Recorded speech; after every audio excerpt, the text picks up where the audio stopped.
हम अपनी लाइफ में वो नहीं देखते जो हम देखना चाहते हैं। हम अपनी लाइफ में वो देखते हैं जो हमारे दिमाग में चल रहा होता है।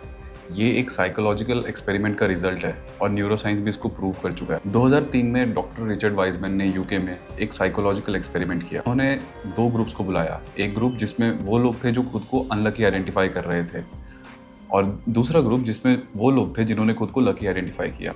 उन्होंने इन दोनों ग्रुप्स को एक न्यूज़पेपर दिया और कहा कि इनमें जितनी भी फोटोज़ हैं आप काउंट करके लाइए, जो सबसे फास्ट काउंट करेगा उसको इनाम मिलेंगे। जो अनलकी ग्रुप था उन्होंने फ़ोटोज़ को काउंट करने में लगभग लगाए 2.5 से 3 मिनट और वहीं पर जो लकी ग्रुप था उन्होंने इसको कर दिया 11 सेकेंड्स में। कैसे?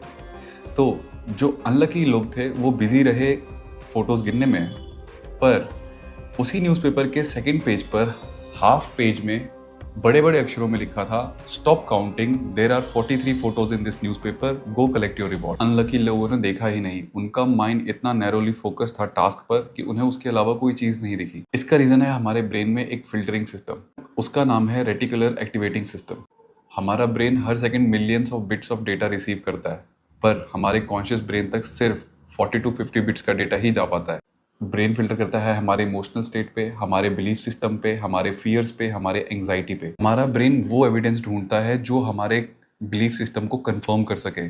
जो नहीं करती उसे वो फिल्टर कर देता है, completely invisible even if it is in front of our eyes. और इसी को साइंस में बोलते हैं कंफर्मेशन बायस। और यहाँ पे आता है 2000 साल पहले किया हुआ एक precise observation bye father of yoga Patanjali. हमारा माइंड एक लेक की तरह है। वृत्ति बोले तो thoughts, fear, anxiety, belief system, ये सारा चीज़। तो ये वृत्ति वेव्स की तरह होती हैं और लेक की सरफेस पे बहुत सारी वेव्स हो, बहुत सारी वृत्तियां हो, तो तब लेक का बॉटम नहीं दिखता। यही चीज़ थी उन अनलकी लोगों के साथ। उनके मन के लेक में वेव्स बन रही थी, फियर ऑफ लूजिंग का, एंग्जाइटी ऑफ विनिंग का, टाइम का।